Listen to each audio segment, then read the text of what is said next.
আব্দুল্লাহ হাইস্কুলৰ প্ৰধান শিক্ষক মহোদয়, আব্দুল্লাহ হাইস্কুলৰ মোৰ শ্ৰদ্ধাৰ শিক্ষকবৃন্দ, মোৰ মৰমৰ ছাত্ৰ ছাত্ৰীসকল, আজি বিশ্ব পৰিৱেশ দিৱস। এই বিশ্ব পৰিৱেশ দিৱসৰ লগত সংগতি ৰাখি আমি যদিও আলোচনা বুলি কৈছোঁ, আলোচনা বুলি কোৱাৰ কাৰণ এইটো যে ইয়াত মানে প্ৰতিগৰাকী শিক্ষক শিক্ষয়িত্ৰী অথবা আমাৰ ছাত্ৰ ছাত্ৰীসকলে দুআষাৰ তেওঁলোকৰ মনৰ পৰা ক'ব, তেওঁলোকৰ মনৰ বক্তব্য ৰাখিব। আমি সেইটো বিচাৰিছোঁ। তেওঁলোকেনো বিশ্ব পৰিৱেশ দিৱস বুলি ক'লে কি বুজে সেই সম্পৰ্কে তেওঁলোকে ক'ব।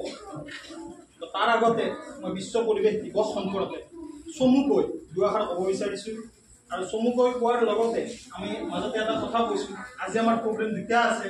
এটা হৈছে যোৱা 25 মে তাৰিখে হৈ যোৱা হাতৰ আখৰ লিখা প্ৰতিযোগিতাৰ আজি বঁটা বিতৰণী অনুষ্ঠান। এই অনুষ্ঠানতে আমি বঁটা বিতৰণী যিটো আমাৰ কাৰ্যসূচী আছিল, আজি আমি এইটো সমাপ্ত কৰিম। বিশ্ব পৰিৱেশ দিৱস আৰম্ভ কৰা হৈছিল 1973 চনত। সেইটো আছিল প্ৰথম দিন। তেতিয়া 5 জুন তাৰিখটো বাছি লোৱা হৈছিল আৰু তেতিয়াৰে পৰাই 5 জুন তাৰিখটো বিশ্ব পৰিৱেশ দিৱস হিচাপে আলোচিত হৈছে, বিশ্ব পৰিৱেশ দিৱস হিচাপে পালিত হৈ আহিছে। তো 2024 চনৰ যিটো বিশ্ব পৰিৱেশ দিৱস তাৰ বিষয়ে কেইবাটাও লেণ্ড ৰিষ্টৰেশ্যন আছে, তাৰপিছত ডিজাৰ্টিফিকেশ্যন আছে আৰু আমাৰ ড্ৰট চাইলেঞ্চ আছে।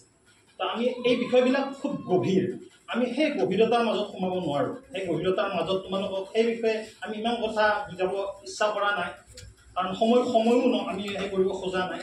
মেইন কথাটো আমি ক'বলৈ বিচাৰিছোঁ যে আমাৰ আচলতে আমি কি কৰা উচিত, যিটো পৰিৱেশ আমি পাইছোঁ এই পৰিৱেশৰ লগত সংগতি ৰাখি আমি কি কৰা উচিত, আমি অলপ জানিব লাগিব সেই সম্পৰ্কে। যিহেতুকে তোমালোক কণ শিশু আৰু শিশুসকল ভৱিষ্যতৰ নাগৰিক বুলি কোৱা হয়। তোমালোকে সেই বাঘজুৰি তোমালোকে যদি ধৰি লোৱা, তেতিয়া তোমালোকে এদিন এই পৃথিৱী চলাব লাগিব। গতিকে আমি এতিয়া প্ৰথম কামটো হৈছে আমি গছপুলি ৰোপণ কৰিব লাগিব। গছপুলি ৰোপণ হৈছে আমাৰ প্ৰথম কাম। কাৰণ আমি এতিয়া দেখা পাইছোঁ যে আজিৰ পৰা 25-30 বছৰ আগতে পৃথিৱীত মই অসমৰ কথাই ক'লোঁ বাৰু, বেলেগ পৃথিৱীৰ কথা নকওঁ। অসমত এনেকুৱা ধৰণৰ ৰ'দ, এনেকুৱা ধৰণৰ গৰম আমি পোৱা নাছিলোঁ। তাৰমানে সময় সলনি হৈছে। সময় সলনি কিয় হৈছে? যে মানুহৰ যিটো মানুহে অটপালি কৰিছে প্ৰকৃতিৰ ওপৰত। মানুহে এডাল গছ কাটি মানুহে ৰুইছে, এডাল হাজাৰডাল কাটিছে। তো মানুহৰ যিটো অটপালি, সেই অটপালিৰ কাৰণে আজি আমাৰ কি হৈছে যে আজি আমি যথেষ্ট পৰিমাণে গৰম অনুভৱ কৰিছোঁ, উত্তাপ অনুভৱ কৰিছোঁ। আৰু আমাক যিটো বৰষুণৰ প্ৰয়োজন, সেই বৰষুণটো লাহে লাহে কমি আহিছে। খেতিয়কসকলে মূৰত হাত দিছে। তেওঁলোকে যি ধৰণে খেতি কৰিব লাগিছিল সেই হিচাপে তেওঁলোকে খেতি কৰিব পৰা নাই। তাৰমানে তেওঁলোকৰ এটা ছাইডত যেতিয়া মাইনাছ হৈছে, কাৰণ আমি খেতিৰ লগত জড়িত, আমি যি খাওঁ সেইটো খেতিৰ পৰাই আহে, মানে কৃষকে কৰে। গতিকে সেই সকলোতে এটা অপজিট, এটা বিপৰীতমুখী ভাৱনা এটা আমি দেখিবলৈ পাইছোঁ।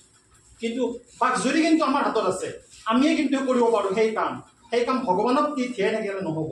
আমি চৰকাৰে এটা নিয়ম দিছে আমাক যে আমি প্ৰত্যেককে এটা কথা কৈছে মাত্ৰ, যে আমি যদি প্ৰত্যেকে ইয়াত থকা ল'ৰা ছোৱালীৰ পৰা আৰম্ভ কৰি শিক্ষক শিক্ষয়িত্ৰীকে ধৰি গোটেইখিনি ল'ৰা ছোৱালী শিক্ষক শিক্ষয়িত্ৰীয়ে আমি যদি এটা কাম কৰোঁ, অৰ্থাৎ এডাল গছপুলি বছৰত আমি যদি এডাল গছপুলি ৰুওঁ, মানে নিজৰ চৌহদত হওক, নিজৰ বিদ্যালয়ত হওক, আমি এডাল গছপুলি আমি দান কৰিব লাগিব। নিজৰ ঘৰত ৰুব লাগিব, নিজৰ বিদ্যালয়ত ৰুব লাগিব।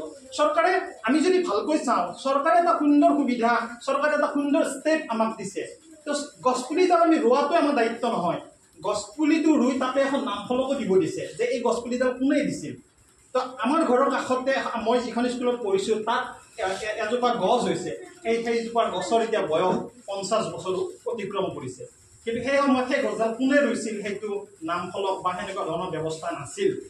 কিন্তু এতিয়া চৰকাৰে সেই ব্যৱস্থাও কৰিছে যে গছডাল ৰুওঁতে সেই গছডালত এখন নামফলকো আমি আঁৰি দিব পাৰোঁ যে গছডাল কোনে ৰুলে। বা তোমালোকৰ ধৰা জন্মদিন কাৰোবাৰ, বা আমাৰ ছাৰ বাইদেউসকলে কাৰোবাৰ জন্মদিন, এডাল গছ ৰুলে, তাত এখন নামফলকো আঁৰি দিলে আৰু সেইটো এটা যুগমীয়া হৈ গ'ল। কিন্তু গছপুলিডাল ৰুলেই নহ'ব, গছপুলিডাল ৰোৱাৰ পিছত তাক আমি উপযুক্ত ধৰণে সাৰ পানী দিব লাগিব। তাৰোপৰি এটা ব্যৱস্থা ল'ব লাগিব, গছপুলিডাল ছাগলী বা গৰুৱে খালে নেকি সেইটো আমি যত্ন ল'ব লাগিব। কিন্তু আমি যদি চাওঁ বিশ্ব পৰিৱেশ দিৱস, আজি আমি আমাৰ যিটো আমাৰ মুখগ্ৰন্থ মানে ফেচবুক যোগা ছ'চিয়েল মিডিয়াত যদি আমি চাওঁ, গধূলিলৈকে আমি দেখা পাম হেজাৰ বিদ্যালয়কে আৰম্ভ কৰি বিভিন্ন অনুষ্ঠানত গছপুলি ৰুইছে। কিন্তু কিছুদিন পিছত আমি দেখা পাম কিমানজনে সেই গছপুলিডাল মানে সেই কৰিছে, প্ৰতিপালন কিমানজনে কৰিলে, আৰু কেইদিনমান আৰু একমাহ বা দুমাহ যোৱাৰ পিছত আমাৰ এৰিয়াটোতে মই সেনেকুৱা দেখিছোঁ। আমাৰ বিদ্যালয়ৰ কথা নকওঁ, ৰাস্তাতে এনেকুৱা ধৰণৰ গছপুলি ৰুইছে বিশ্ব পৰিৱেশ দিৱসৰ দিনা, আৰু এক বছৰ নাযায়ে গছপুলি কিছুদিন যোৱাৰ পিছতে সেই গছপুলি গৰু খাই শেষ কৰি পেলায়। তো সেইটো আমাক হ'বলৈ দিয়া নাই। গতিকে আমি যদি প্ৰকৃতিক এটা সুন্দৰ বাতাবৰণ এটা দিব বিচাৰিছোঁ, আমি যদি এখন সেউজীয়া পৃথিৱী ৰচনা কৰিব বিচাৰিছোঁ, তেতিয়াহ'লে আমি গছৰ ওপৰত আমি গুৰুত্ব দিব লাগিব। কাৰণ আমি যিটো গেছ লৈ জীয়াই আছোঁ, যিটো অক্সিজেন গেছ লৈ জীয়াই আছোঁ, সেইটো কিন্তু পৃথিৱীত বেলেগে নিদিয়ে, সেইটো আমাক গছেই দিয়ে। গতিকে গছে আমাৰ ওপৰত নিৰ্ভৰশীল, আমিও গছৰ ওপৰত নিৰ্ভৰশীল। গতিকে গছক আমি সময় দিব লাগিব, গছৰ কাৰণে আমি কিছু কথা ভাবিব লাগিব।